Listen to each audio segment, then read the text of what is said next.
Buenos días, buenas tardes, en función del uso horario en el que se encuentren. Mi nombre es Rebeca Fariñas, soy profesora ayudante doctor en la Universidad Complutense de Madrid. Por mi parte, les voy a hablar del reflejo que tiene en el plano jurídico, del reflejo que tiene a nivel legal un fenómeno social que ha ocurrido en las últimas décadas, al menos en las sociedades occidentales, como es el del protagonismo que han ido adquiriendo los abuelos en la vida familiar. Un fenómeno que se enmarca en un contexto más amplio, que tiene su explicación en un fenómeno de más extenso alcance, como es el de la transformación de la estructura y los roles familiares, cuyos factores pues, han sido múltiples, es decir, los factores que han dado lugar a esta transformación han sido múltiples. Por ejemplo, la incorporación de la mujer al mundo laboral, que conlleva que habitualmente a día de hoy ambos progenitores trabajan fuera del hogar, el incremento de la esperanza de vida, las mejores condiciones de salud, o una mayor inestabilidad en los matrimonios y en las parejas, de hecho, que puede ser contrarrestada con la estabilidad que pueden proporcionar los abuelos. Por supuesto, cada familia tiene sus circunstancias propias y su realidad. No quiere decir que lo que voy a decir sea siempre así, pero como digo, sí hay esta tendencia,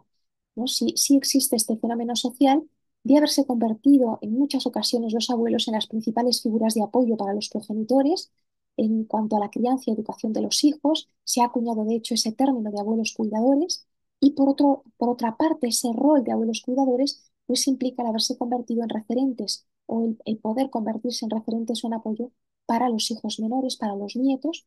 particularmente en situaciones que implican una desestabilización, ¿sí? Como puede ser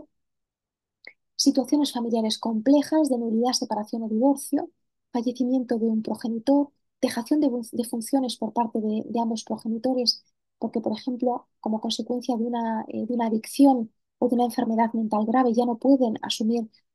sus responsabilidades derivadas de la patria potestad, desavenencias también relevantes entre progenitores y abuelos. Todas estas son situaciones que, por una parte, pueden acentuar el papel que tienen los abuelos y que, por otra parte, nos interesan mucho porque son estas situaciones las que hacen, perdón, que una relación que nace en la intimidad de la familia, un vínculo que procede pues, de lazos de sangre y de cariño, trascienda al ámbito jurídico, porque en algunos de estos casos, por ejemplo, en los dos primeros que mencionaba, de nulidad, separación o divorcio, o fallecimiento de un progenitor, puede que se vea dificultado el mantenimiento del vínculo porque el progenitor custode o el supérstite en el caso de fallecimiento del otro progenitor, dificulten el mantenimiento de ese vínculo familiar y la única manera de mantenerlo, de recuperarlo, puede ser acudir a la justicia. Bien, ¿y qué herramientas ofrece el derecho? El derecho pensando en el derecho privado, ¿verdad? Me estoy refiriendo a este ámbito del ordenamiento jurídico, concretamente al derecho civil. Bien, pues en este contexto es fundamental mencionar la Ley 42/2003, que modificó tanto el Código Civil como la Ley de Enjuiciamiento Civil en materia de relaciones familiares, de relaciones entre abuelos y nietos. Traigo aquí algunas afirmaciones recogidas en la exposición de motivos que me parecen pues, muy relevantes y gráficas, en las que el legislador muestra su voluntad de que se promuevan, favorezcan, protejan desde el plano jurídico esas relaciones entre abuelos y nietos y destaca el legislador el papel fundamental que desempeñan de cohesión y transmisión de valores en el ámbito familiar. También habla de ese papel crucial para la estabilidad y desarrollo del menor, precisamente en situaciones de crisis familiar, cómo en ocasiones pueden contrarrestar situaciones de hostilidad o enfrentamiento entre progenitores, a veces pueden ser parte del problema, pero otras veces pueden contrarrestar esta hostilidad si los abuelos se mantienen al margen, ¿verdad? Si no forman parte del conflicto,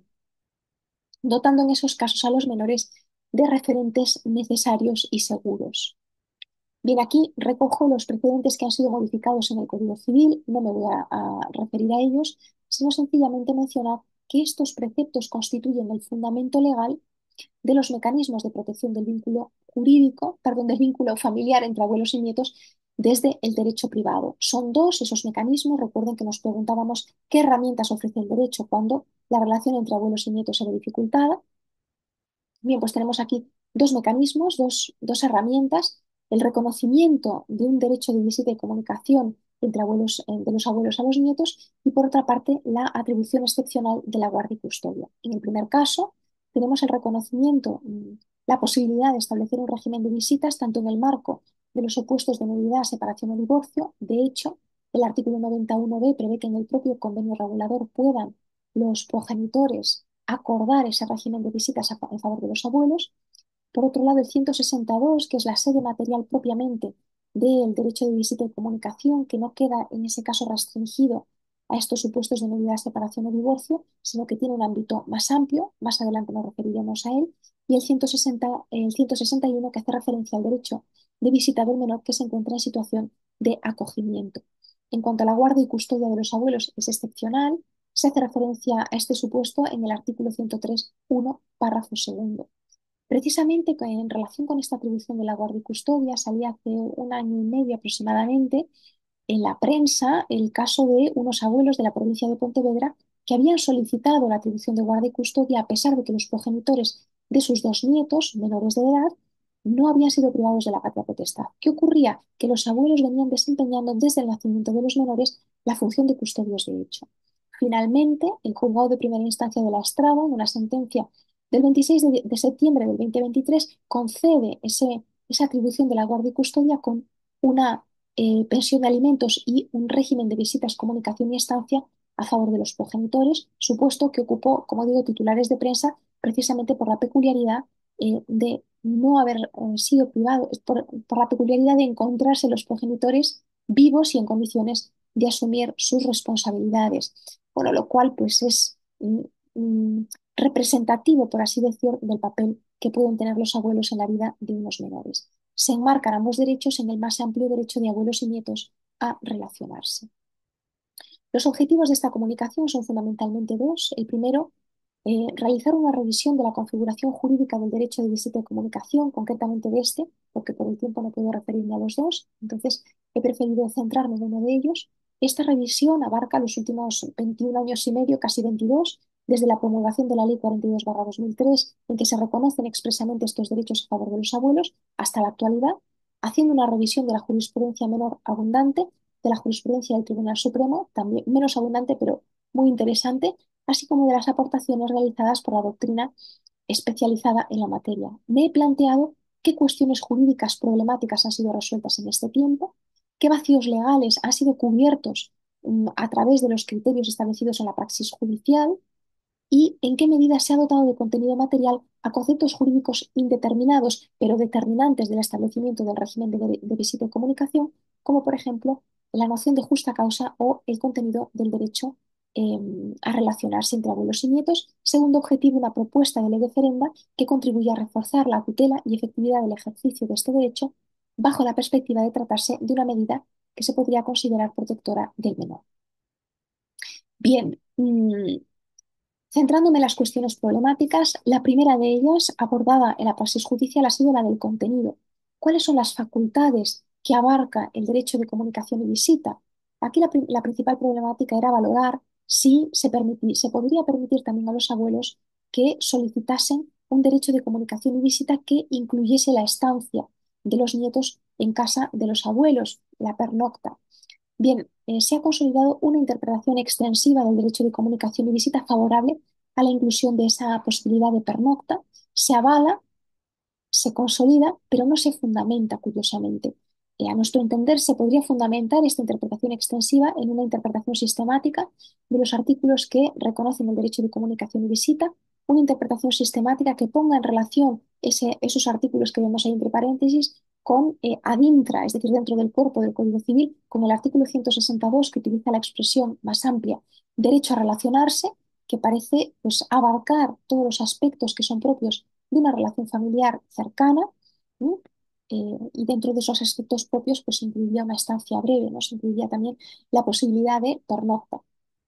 Ad extra, poniéndolo en relación con la exposición de motivos de la Ley 42/2003, pues también nuevamente vemos esa expresión más amplia del derecho a relacionarse. En segundo lugar, creo que se podría fundamentar en una interpretación teleológica, es decir, orientada al fin de la norma. ¿Qué fin persiguen estos artículos que prevén el derecho de comunicación y visita? Bien, pues alumbra esa finalidad la propia exposición de motivos que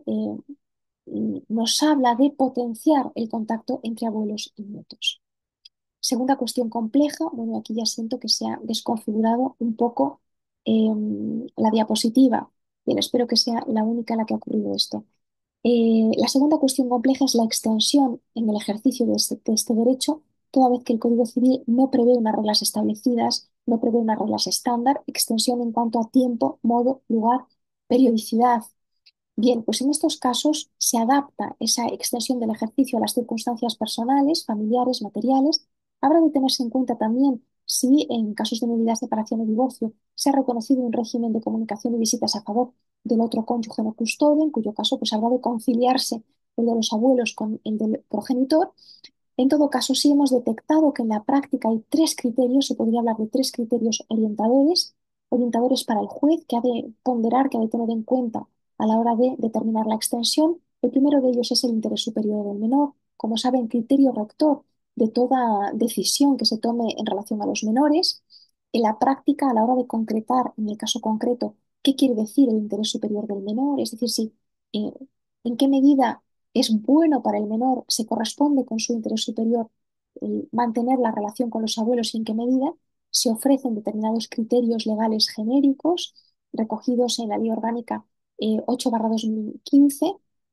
completados con la Ley 8/2021 de protección de infancia del menor, que también prevé pues, algunos elementos que ha de tener en cuenta el juez, que ha de ponderar a la hora de comprobar, a la hora de decidir, mejor dicho, en qué medida, con qué extensión se reconoce ese derecho. En segundo lugar, tiene que valorar el juez la existencia, la posible existencia de justas causas que justifiquen la denegación, nos referiremos enseguida a esto, y en tercer lugar, se puede hablar de una presunción juris tantum de eh, del carácter positivo que tiene el mantenimiento de las relaciones entre abuelos y nietos. Una presunción juris tantum implícitamente recogida a nivel internacional en la Convención de Derechos del Niño del año 1989 y a nivel nacional, ya lo hemos dicho en esta ley especial del año 2003 o en los preceptos del Código Civil reguladores de este derecho de abuelos y nietos a relacionarse. Vamos ahora precisamente con las justas causas, que es un concepto jurídico indeterminado cuyo contenido ha venido siendo determinado en la praxis judicial, en la casuística. La casuística de los tribunales es la que ha ido llenando de contenido material ese concepto de justas causas. ¿Qué se entiende por justas causas? Por circunstancias que pueden dar lugar a la denegación del establecimiento de un régimen de comunicación y visita solicitado por los abuelos en estas situaciones familiares complejas, malos tratos físicos o psíquicos infligidos a los nietos, hábitos o conductas gravemente perjudiciales como drogodependencia o alcoholismo, enfermedades mentales graves también en ocasiones, la inexistencia absoluta de un vínculo familiar previo, la posible influencia negativa sobre el menor por potenciar el síndrome de alienación parental, etcétera. Vemos, por otra parte, en caso de malas relaciones entre progenitores y abuelos, la tendencia o el criterio genérico es que no constituye una causa de denegación, porque si la constituyese se denegaría siempre, toda vez que cuando unos abuelos acuden a los tribunales a solicitar la intervención de la justicia, precisamente es porque hay algún tipo de conflicto, ¿verdad? Entonces, bueno, en estos casos habrá que valorar el grado de enfrentamiento, si hay alguna sentencia del Tribunal Supremo en que se ha estimado, pero casos en que realmente, pues, mm, las malas relaciones tenían un alcance y una repercusión muy grave en el menor precisamente pues por las situaciones a que daba lugar a que daba lugar el encuentro con los abuelos, teniendo que intervenir, por ejemplo, la policía y demás, ¿no? Alguna sentencia hay en este sentido en el Tribunal Supremo. Bien, a mi parecer, aunque ya lo voy a incluir en la última diapositiva referida pues, a ese segundo objetivo de propuesta de ley referenda, a mi parecer habría que distinguir en cuanto a las justas causas entre aquellas que son absolutas y por tanto implican una denegación permanente y aquellas otras que se podrían entender como situaciones circunstanciales que quizá en un momento concreto justifican una suspensión o una limitación, una restricción del derecho de comunicación y visitas, pero no necesariamente son justas causas de denegación. Propongo, por otra parte, a efectos de ley referenda, una modificación de la regulación en el Código Civil Español, que se regule de manera unitaria y separada el régimen de comunicación y visitas de los abuelos, distinguiéndola de los demás parientes, o que se puede incluir, por ejemplo, una medida parecida a la que prevé el Código Civil catalán, referida a que la autoridad judicial pueda adoptar medidas para que las relaciones personales del menor con los abuelos se desarrollen en condiciones que garanticen su seguridad y estabilidad, o por otra parte que se pueda contemplar la posibilidad de que se atribuye a los abuelos la guarda y custodia de los menores en medidas definitivas. Muchas gracias y espero que les haya resultado de interés.